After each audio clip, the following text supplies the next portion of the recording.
It's now the following morning, and we're in the entrance hall of the Ducal Palace. The company herald the return of Ludwig as Grand Duke, with Julia playing the role of the Grand Duchess. Julia considers what she can make of this new role. The Baroness, furious to be told that Rudolph has officially expired as a result of losing the statutory duel, points out that the act governing statutory duels expires that very evening. She's told that Ludwig has revived the law for another 100 years. The Baroness then informs him that on taking on Rudolph's responsibilities, he's also taken on the Baroness herself. Julia's dreams of a ducal throne are now shattered. Ernest now finds out that, as Ludwig has revived the law for another 100 years, he, Ernest, must remain technically dead and cannot marry Julia. The Baroness now sings a brindisi, or drinking song, which is followed by the entrance of the royal party from Monte Carlo, who financed their visit from the prince's invention, the game of roulette. Ludwig is now confronted by a fourth contender for the role of Grand Duchess. The notary reveals that in the act regulating statutory duels, the ace counts as lowest, making Ernest the real winner. The situation's now restored, and all pair off with their respective partners. Act 2 of The Grand Duke.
heartstrings touches. Allow me to present your new Grand Duchess. Should she offend, you graciously excuse her, and kindly recollect, I didn't choose her.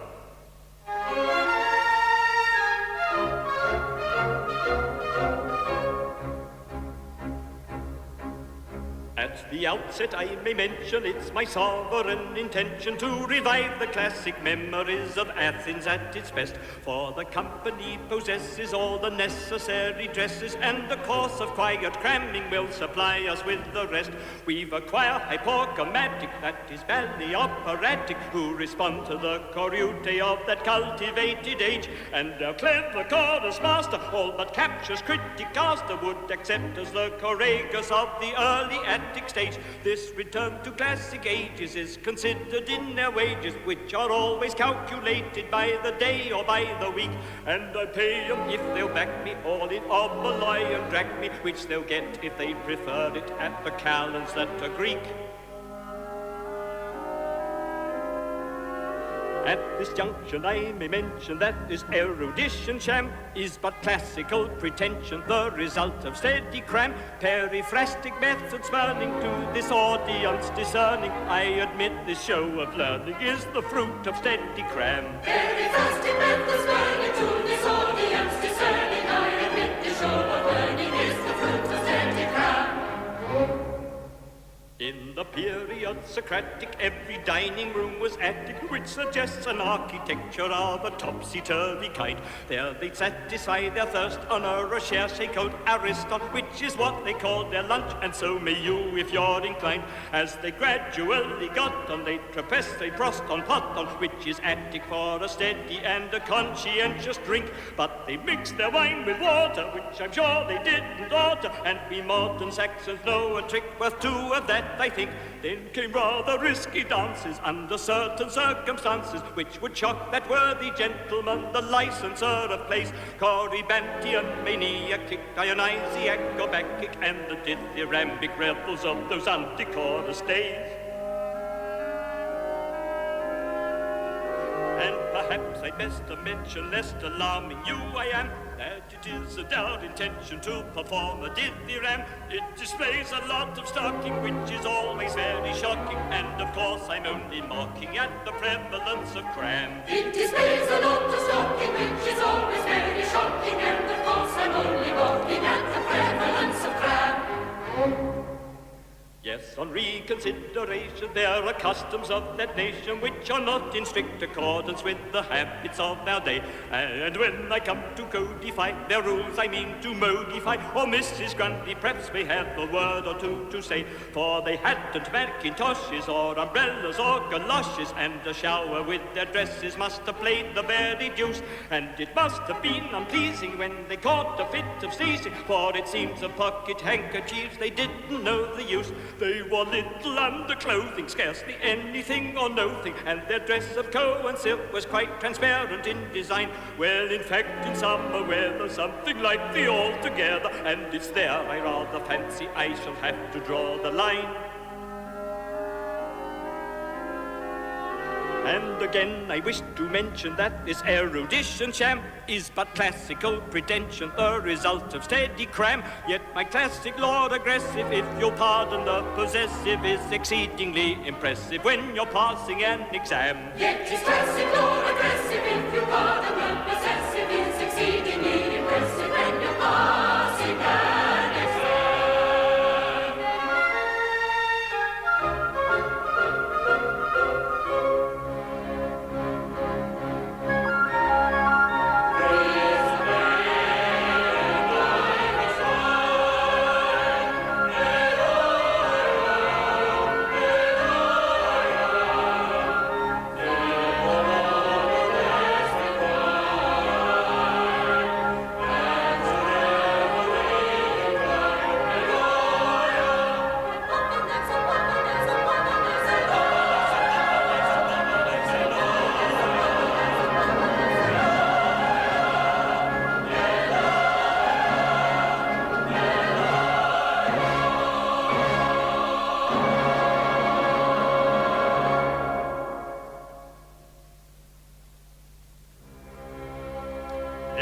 Ludwig and his Julia are mated.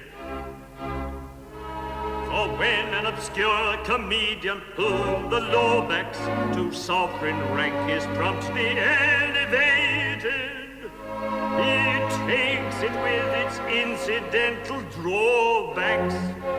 So Julia and I are duly mated.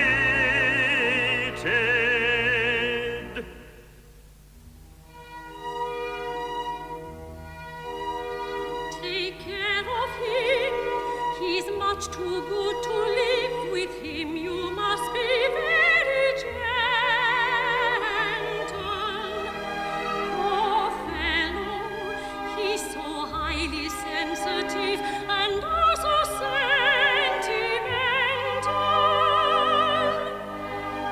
Be sure you never let him sit up late in chilly open air conversing. Poor darling, he's extremely delicate and wants a deal of nursing. I want a deal of nursing. And oh, remember this, when he is close with me, a flower and a kiss, a simple flower, a tender kiss, will bring him round again. His moods you must assiduously watch when he succumbs to sorrow tragic.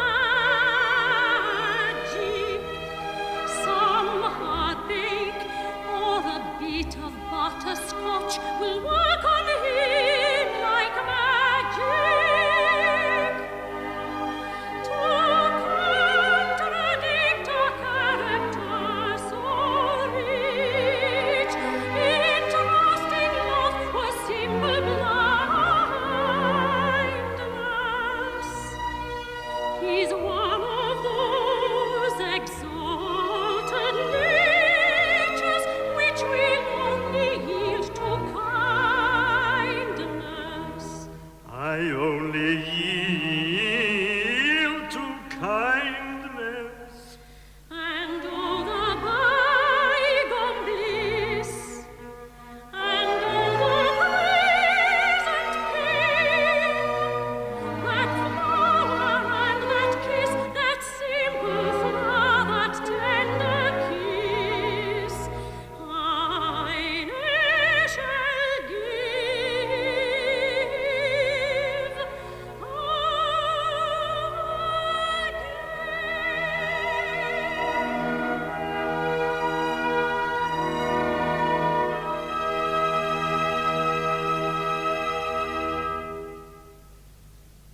And now that everybody has gone and we are happily and comfortably married, I want to have a few words with my newborn husband. Yes, I expect you'll often have a few words with your newborn husband.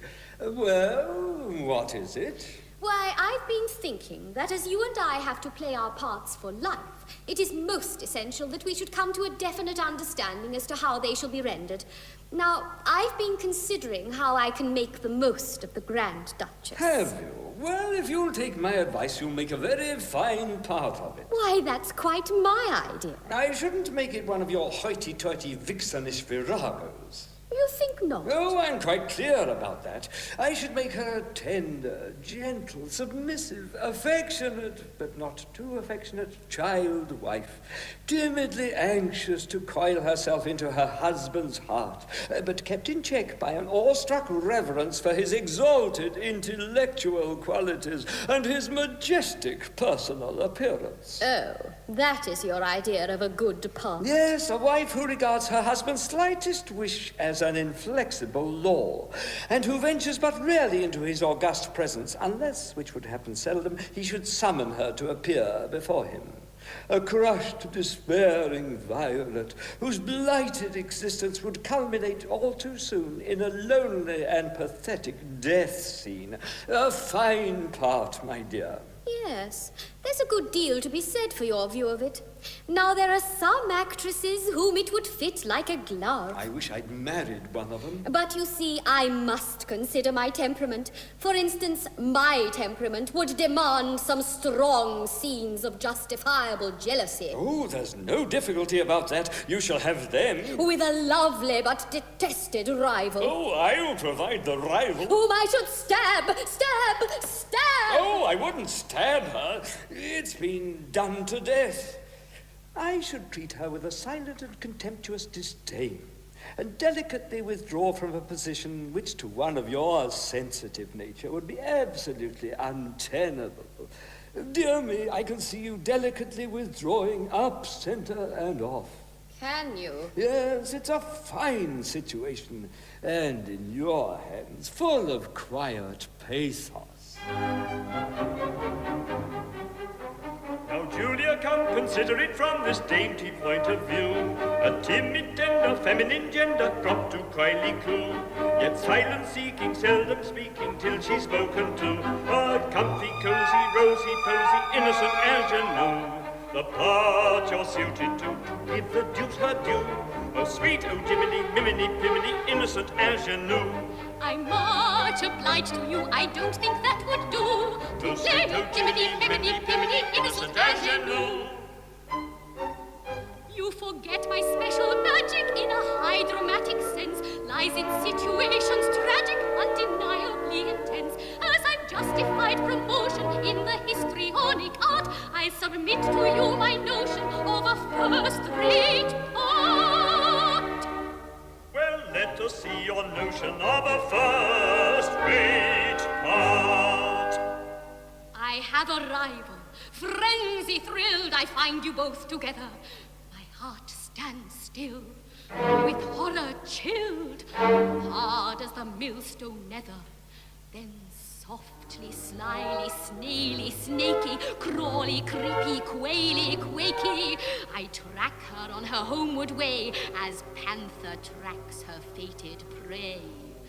I fly at her soft white throat, the lily-white laughing leman. On her agonized gaze I gloat with the glee of a dancing demon. My rival she, I have no doubt of her, so I hold on till the breath is out of her, till the breath is out of her. And then remorse, remorse, oh cold, unpleasant course of vaunt, that lifeless form I gaze upon, that face still warm but weirdly wan, those eyes of glass I contemplate, and then, alas, too late, I find she is your aunt. Remorse, remorse. Then mad, with fancies wild, chimerical, now sorrowful, silent, sad, now hullabaloo, hysterical. But whether I'm sad or whether I'm mad, mad.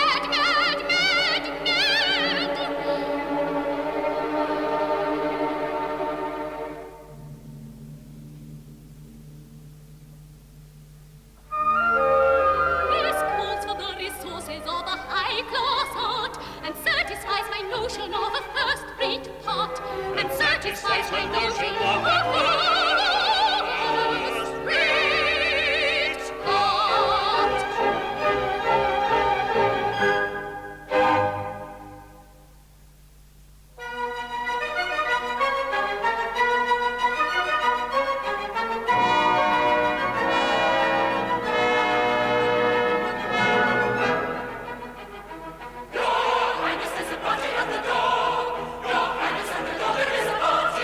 She says a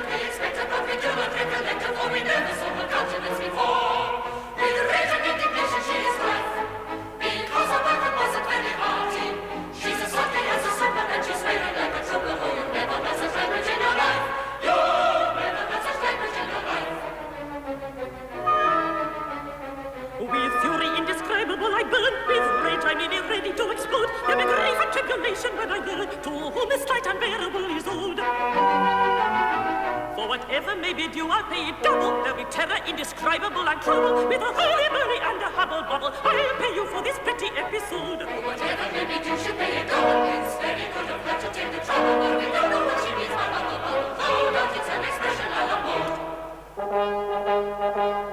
Do you know who I am? I don't. Your countenance I can't fix, my dear. This proves I'm not a sham. It won't. It only says Clerkenfeld 6, my dear. Express your grief profound. My sharpest tone I never allow, my love. Rudolph at once produce. I can't. He isn't at home just now, my love. He isn't at home just now. Isn't at home just now. He has an appointment particular very. You'll find him, I think, in the town cemetery. And that's how we come to be making so merry. For he isn't at home just now. He isn't at home just now. God bless my heart and soul and life. It's impudence personified. I've come here to be matrimonially matrimonified. For any disappointment, I am sorry unaffectedly. But yesterday that nobleman expired quite unexpectedly.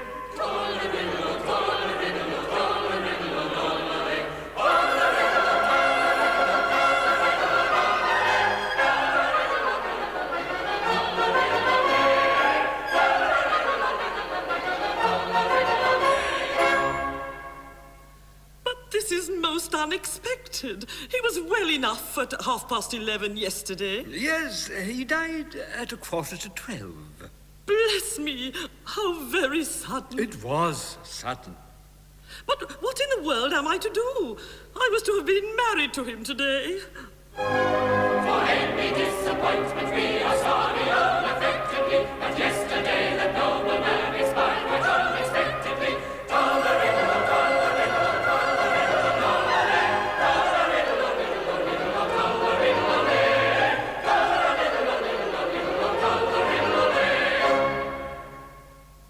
Is this court mourning or a fancy ball? Well, it's a delicate combination of both effects. It is intended to express inconsolable grief for the decease of the late Duke, and ebullient joy at the accession of his successor. I am his successor. Permit me to present you to my Grand Duchess. Your Grand Duchess? Oh, Your Highness. Old frump.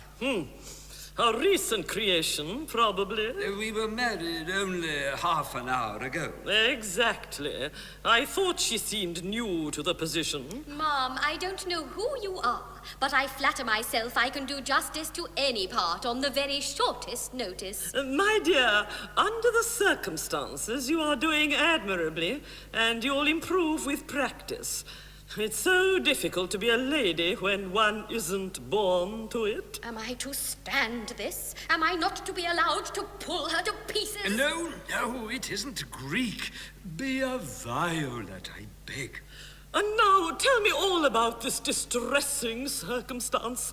How did the Grand Duke die? He perished nobly in a statutory duel. In a statutory duel? But that's only a civil death. And the act expires tonight, and then he will come to life again. Well, no.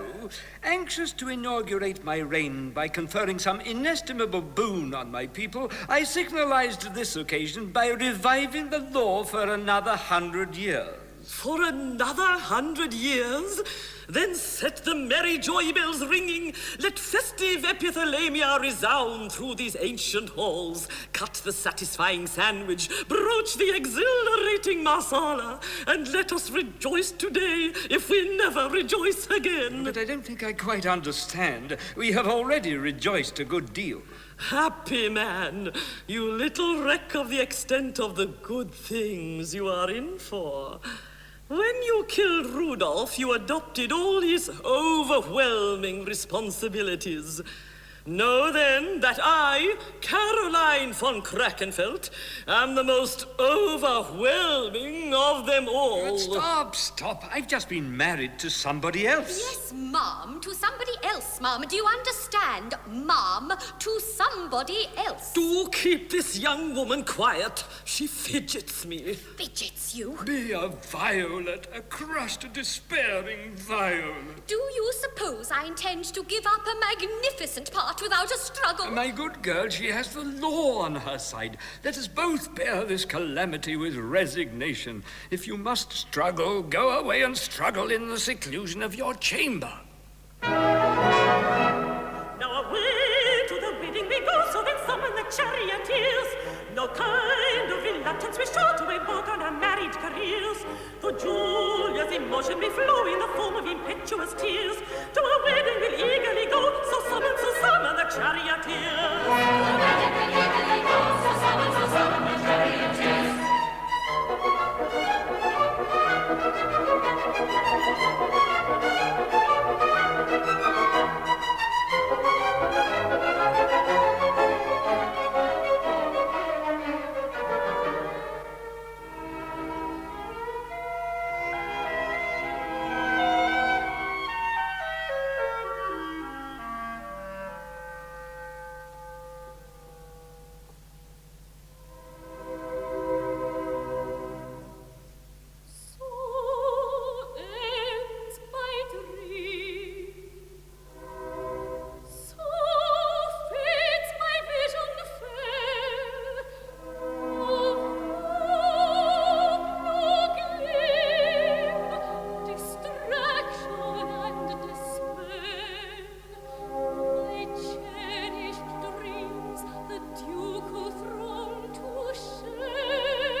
It's of no use. I can't wait any longer.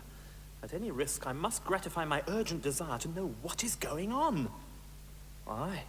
What's that? Surely I see a wedding procession winding down the hill, dressed in my Troilus and Cressida costumes. That's Ludwig's doing. I see how it is. He found the time hang heavy on his hands and is amusing himself by getting married to Lisa. No, it can't be to Lisa, for here she is. I really cannot stand seeing my Ludwig married twice in one day to somebody else. Lisa, come here. No. Don't be a little fool. I want you. Why, what's the matter with the little donkey? One would think she saw a ghost. But if he's not marrying Lisa, whom is he marrying? Julia, I see it all. The scoundrel! He had to adopt all my responsibilities, and he's shabbily taken advantage of the situation to marry the girl I'm engaged to. But no, it can't be Julia, for here she is. I've made up my mind. I won't stand it. I'll send in my notice at once. Julia! Oh, what a relief! Oh! Then you've not married Ludwig. You're still true to me. Oh! Don't run away. Listen to me. Are you all crazy? What would you with me, Spectre? Oh, ain't his eyes sepulchral, and ain't his voice hollow? What are you doing out of your tomb at this time of day, apparition? I do wish I could make you girls understand that I'm only technically dead, and that physically I'm as much alive as ever I was in my life. Oh, but it's an awful thing to be haunted by a technical bogey. You won't be haunted much longer. The law must be on its last legs, and in a few hours I shall come to life again, resume all my social and civil functions, and claim my darling as my blushing bride. Oh, then you haven't heard. My love, I've heard nothing. How could I? There are no daily papers where I come from. Why, Ludwig challenged Rudolph and won, and now he's Grand Duke, and he's revived the law for another century. What? But you're not serious. You're only joking. My good sir, I'm a light-hearted girl, but I don't chaff bogies. Well, that's the meanest dodge I ever heard of. Shabby trick, I call it. But you don't mean to say that you're going to cry off. I really can't afford to wait until your time is up. You know, I've always set my face against long engagements. Then defy the law and marry me now. We will fly to your native country, and I'll play broken English in London as you play broken German here. No. These legal technicalities cannot be defied. Situated as you are, you have no power to make me your wife. At best, you could only make me your widow. Then be my widow, my little dainty, winning, winsome widow. Now, what would be the good of that? Why, you goose, I should marry again within a month. If the light of that lingering ember has faded in gloom, you cannot neglect to remember a voice from the tomb. That stern supernatural diction should act as a solemn restriction, although by a mere legal fiction, a voice from the tomb, a voice from the tomb. I own that utterance chills me, it withers my bloom. With awful emotion it thrills me, that voice from the tomb. Oh, spectre, won't anything lay thee, no pain to deny or gainsay thee. In this case I cannot obey thee. The voice from the tomb, the voice from the tomb. The voice from the tomb, from the Spectre calling, I bid you good day. Perhaps you'll be calling when passing this way. You're voguing and scorning and all your love longing. I bid you good morning, I bid you good day. Good morning, good morning, good morning, good day. So spectre calling, I bid you good I day. offer recording your words I obey. Your fate is appalling and full of dismay. To pay for this warning, I give you fair warning. I'll haunt you each morning, each night, and each day. I'll haunt you morning, night, and day. Spectre calling, I bid you good day. Perhaps you'll be calling when passing this way. You're voguing and scorning and all your love longing. I bid you good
panacea for every conceivable ill.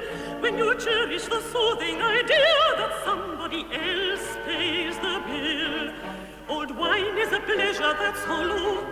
When at your own table you sit, for you're thinking each mouthful you swallow has cost you a threepenny bit. So long as I ever so many, and then if you will many more. This wine doesn't cost us a penny, though it's Pommery 74. So long as I ever so many, and then if you will many more. This wine doesn't cost us a penny, though it's Pommery 74.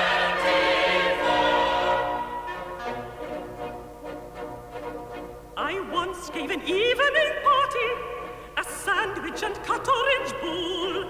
But my guests had such appetites hearty that I couldn't enjoy it at all.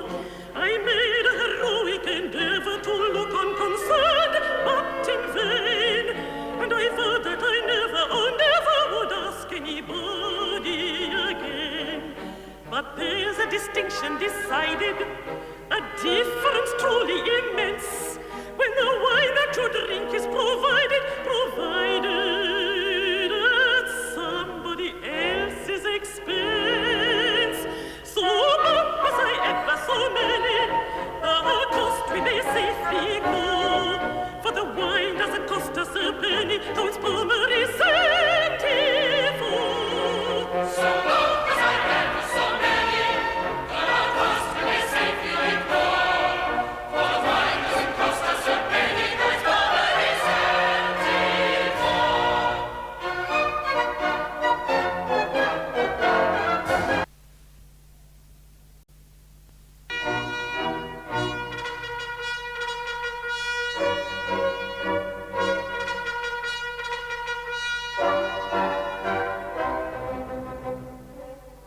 Why, who is this approaching? Upon our joy encroaching. Some rascal come approaching, who's heard that wine we're broaching? Who may this be? Who may this be? Who may this be? Who may this be? Who is he? Who is he? Who is he?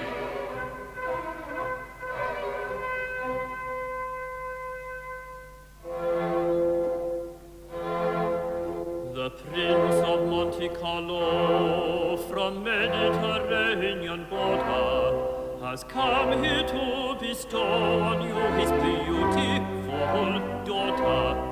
They've paid off all they owe, as every statesman oughta.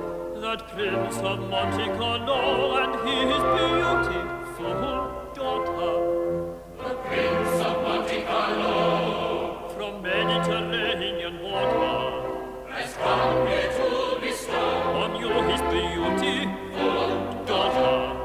the pain of all they owe. As every statesman oughta, that Prince of Monte Carlo And his beautiful daughter.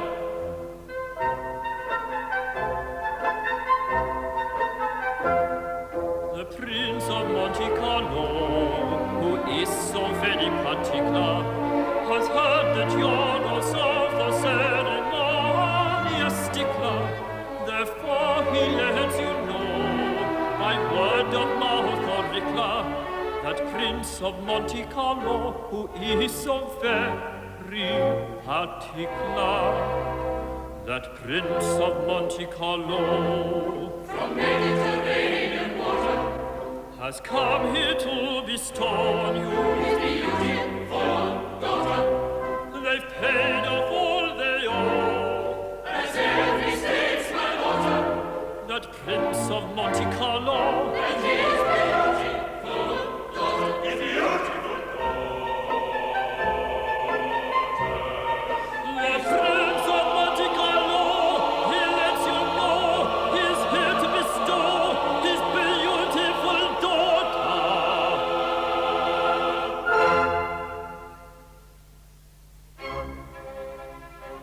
His Highness genus we know not, nor the locality in which is situate his principality.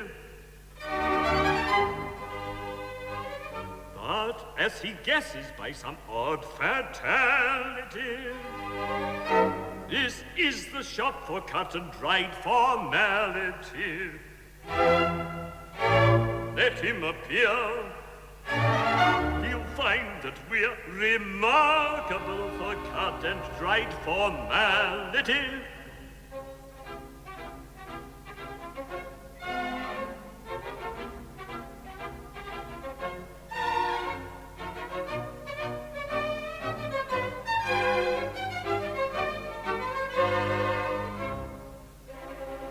I have a plan.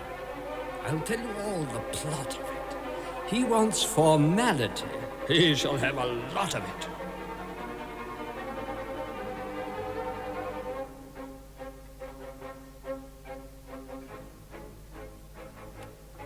Conceal yourselves, and when I give the cue, spring out on him.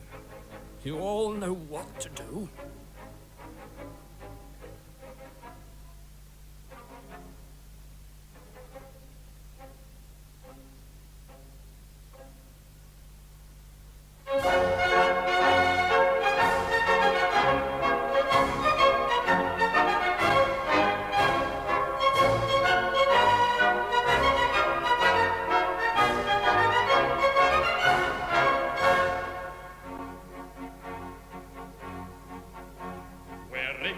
Magnificent array. Our own clothes are much gloomier in costumes which we've hired by the day from a very well-known costumier. I am the very well-known costumier. The brilliant stuff a print should make a show. It's a rule that never varies, so we've engaged from the theatre Sic supernumeraris. We're the supernumeraris. At a salary immense, quite regardless of expense. Sic supernumeraris. Sic supernumeraris.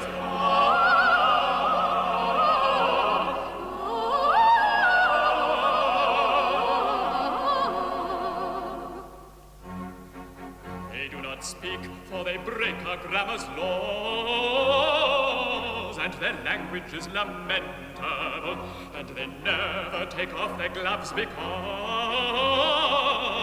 their nails are not presentable. Our nails are not presentable. To account for these shortcomings manifest, we explain in whisper baited, they're wealthy members of the brewing interest. To the peerage elevated. To the peerage elevated. They are very, very rich, and accordingly have switched to the peerage elevated. Elevated.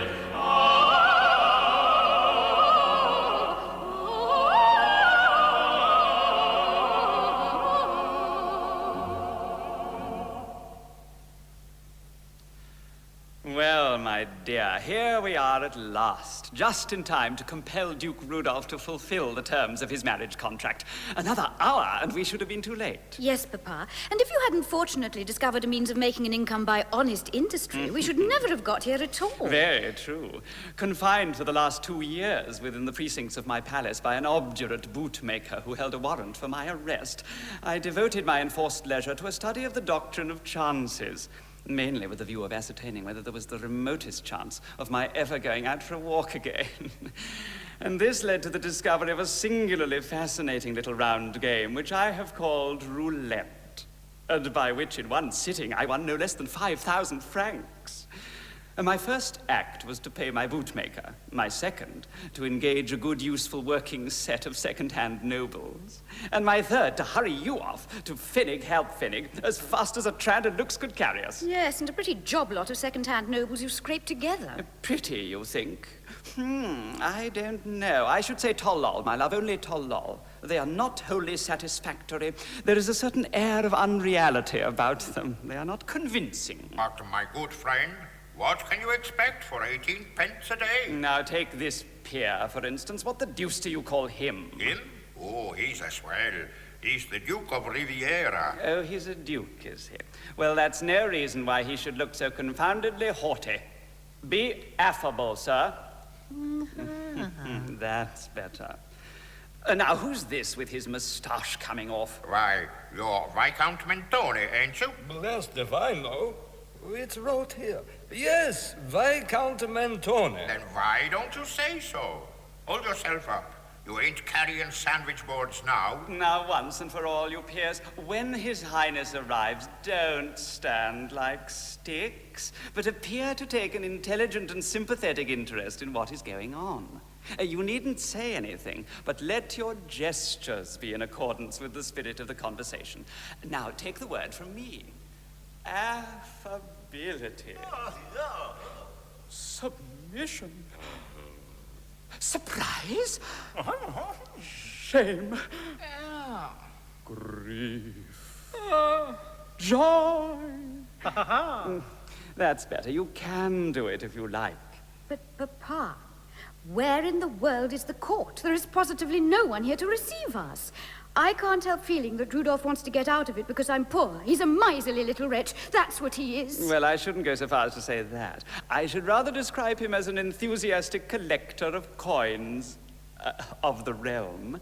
And we must not be too hard upon a numismatist if he feels a certain disinclination to part with some of his really very valuable specimens. It's a pretty hobby.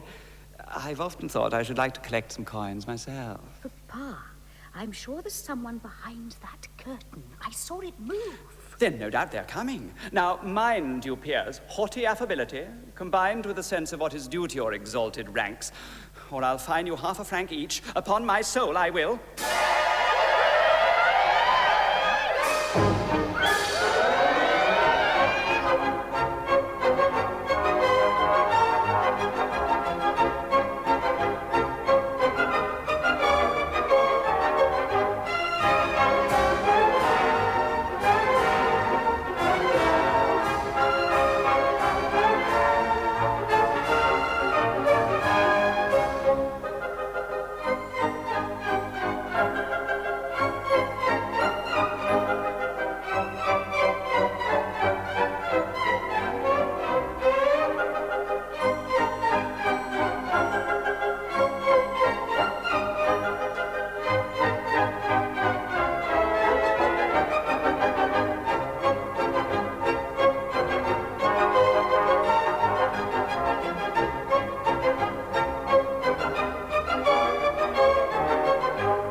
That's our official ceremonial for the reception of visitors of the very highest distinction. It's very quaint, very curious indeed. Prettily footed, too, prettily footed. Would you like to see how we say goodbye to visitors of distinction? That ceremony is also performed with the foot. Really, this tone. Ah, but perhaps you've not completely grasped the situation. Not altogether. Ah, then I'll give you a lead-over. I am the father of the Princess of Monte Carlo. Doesn't that convey any idea to the Grand Ducal mind? Nothing definite. Very odd. Never mind. Try again. This is the daughter of the Prince of Monte Carlo. Do you take? No, not yet. Go on, don't give it up. I dare say it will come presently. Very odd. Never mind. Try again. 20 years ago, little Doddle Doddle, 2 little Doddle Doddles, Happy father, hers and yours. Proud mother, yours and hers. Ah, and now you take. I see you do, I see you do. Nothing is more annoying than to feel that you're not equal to the intellectual pressure of the conversation. I wish he'd say something intelligible.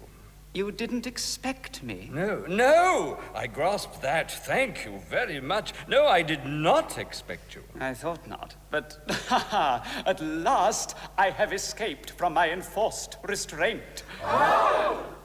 No, you misunderstand me. I mean, I've paid my debts. And how do you think I did it? Through the medium of roulette. Roulette? Now you're getting obscure again. The lucid interval has expired. I'll explain. It's an invention of my own, the simplest thing in the world. And what is most remarkable, it comes just in time to supply a distinct and long-felt want. I'll tell you all about it. Take my advice when deep in debt. Set up a bank and play roulette. At once distrust you surely lull, and rook the pigeon and the gull. The bird will stake his every franc in wild attempt to break the bank. But you may stake your life and limb. The bank will end by breaking him. Allons encore, garçon villette, pour louis dans les bourges arrête. Oula, oula, oula, oula, oula. Mais fais au jeu. Allons la classe, le temps se passe, les bons se cassent. Rien ne va plus. Le 17 mois, la paire est manque. Hola, vive la banque. For every time the board you spin, the bank is bound to win. For every time the board you spin, the bank is bound to win. A cosmic game is this roulette. The little ball's a true coquette, a maiden coy whom numbers woo, whom 6 and 30 suitors sue. Of all complexions to good lack, for some are red and some are black, and some must be extremely green, for half of them are not 19. Allons encore, garçon villette, pour louis dans les bourges arrête. Oula, oula, oula, oula, oula. Mais faites vos jeux, allons la foule, ça roule, de temps en coule. Rien ne va plus. Le droit s'accroche, un père et passe. Très bien, dit-on de la classe. The moral's safe when you begin. The bank is bound to win. The moral's safe when you begin. The bank is bound to win. The little ball's a flirting bred. She flirts with black, she flirts with red. From this to that she hops about, then back to this as if in doubt. To call her thoughtless word unkind, the child is making up her mind. For all the world, like all the rest, which prétendant will pay the best. Allons encore, garçon villette, pour louis dans les bourges arrête. Oula, oula, oula, oula, oula. Qui pète fille, otage a dit, gagne aujourd'hui. Rien ne va plus. Tra-la-la-la, the two, the zero. Vous perdez two men of the hero. Wherever at last the ball pops in, the bank is bound to win. Wherever at last the ball pops in, the bank is bound to win.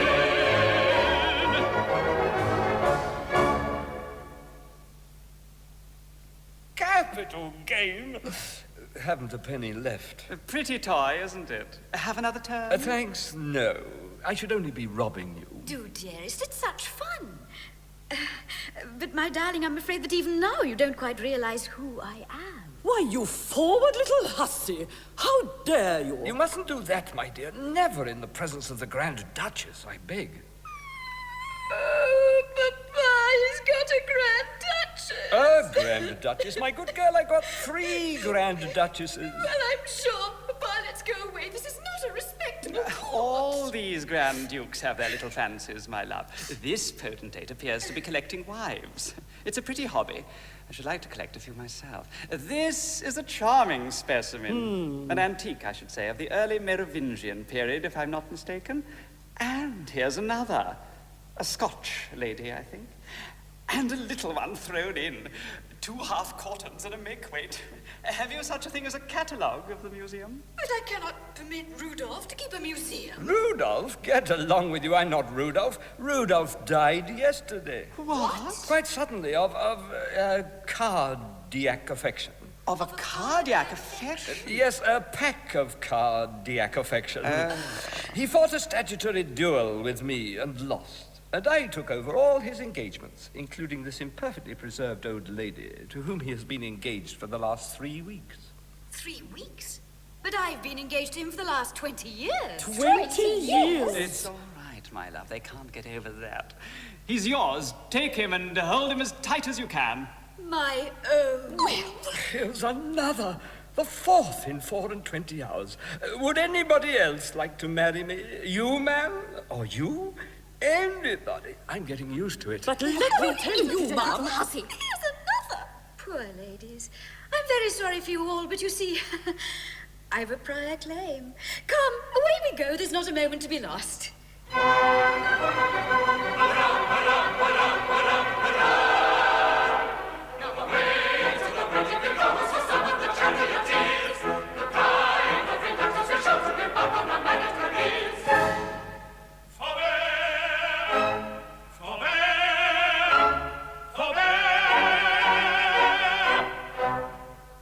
This may not be. Frustrated are your plans with paramount decree. The law forbids the bans. The law forbids the bans.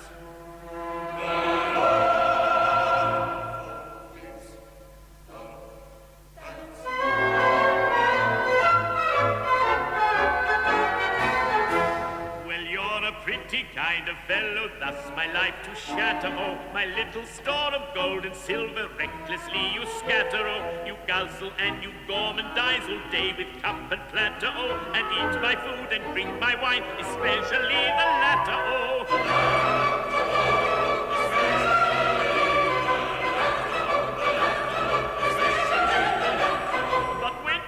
With other crimes for which your head I'll batter, oh, this flippity-dippity kind of a liberty scarcely seems to matter, oh.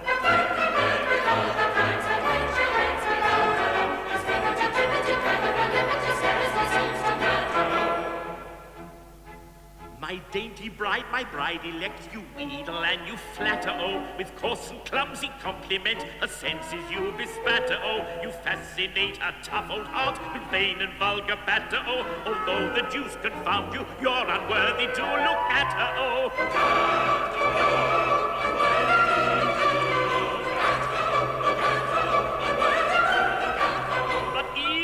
Compared with deeds that drive me mad as hatter, oh, this flippity-dippity kind of a liberty scarcely seems to matter, oh. Even this compared with deeds that drive me mad as hatter, oh, this flippity-dippity kind of a liberty scarcely seems to matter, oh.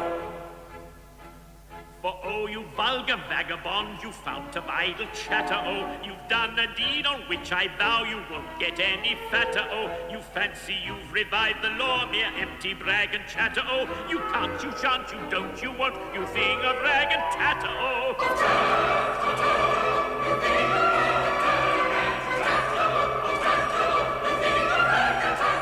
For this you'll suffer agonies like rat in clutch of ratter, oh, this flippity-dippity kind of a liberty's quite another matter, oh. For this you'll suffer agonies like rat in clutch of ratter, oh, this flippity-dippity kind of a liberty's quite another matter, oh. My good sir, it's no use your saying that I can't revive the law in face of the fact that I have revived it. You didn't revive it. You couldn't revive it. You're an imposter, sir. A tuppenny rogue, sir. You never were, and in all human probability never will be, Grand Duke of Fennis anything. What? Never, never, never. Oh, my internal economy. That's absurd, you know. I fought the Grand Duke. He drew a king, and I drew an ace. He perished in inconceivable agonies on the spot. Now, as that's settled, we'll go on with the wedding. It isn't settled. You can't. Tell him.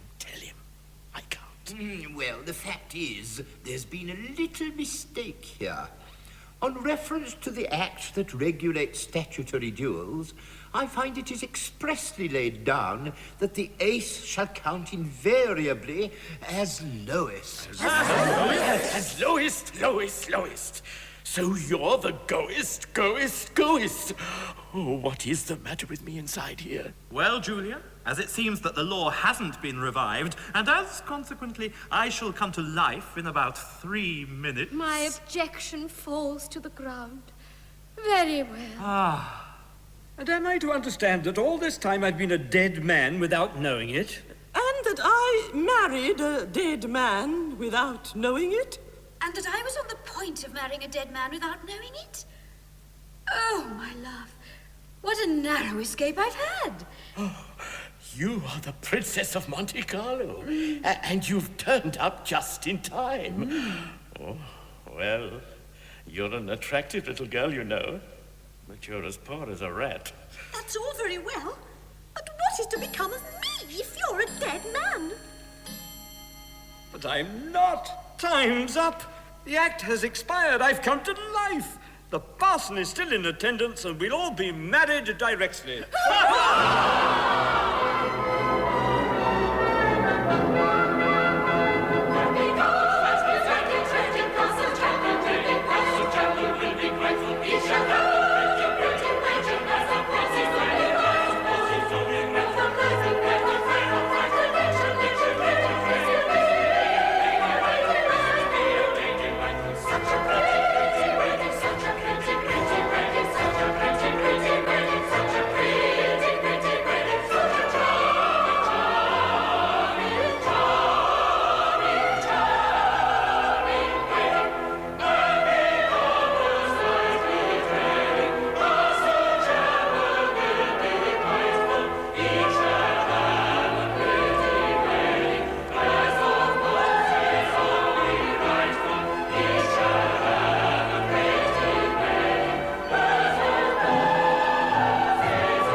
And that brings us to the end of The Grand Duke.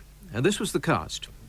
Rudolph, Derek Hammond Stroud, Ernest Dummkopf, Neil Jenkins, Ludwig, Eric Schilling, Dr. Tannhäuser and Viscount Mentone, Leslie Fyson, the Prince of Monte Carlo, Richard Jackson, Ben Hashbaz, Michael Pern, Harold, William Allenby, the Princess of Monte Carlo, Dinah Harris, Baroness von Krakenfeld, Gillian Knight, Julia Jellicoe, Marilyn Hill-Smith, Lisa, Sandra Dugdale, Olga, Glenys Groves, Gretchen, Linda Richardson, Bertha, Peter Bartlett, Elsa and Martha, Joyce Jarvis, with the Ambrosian Singers, chorus master John McCarthy, and the BBC Concert Orchestra conducted by Barry Wordsworth. The Grand Duke was produced by Tim MacDonald, who was also the series producer for the Radio 2 Savoy season.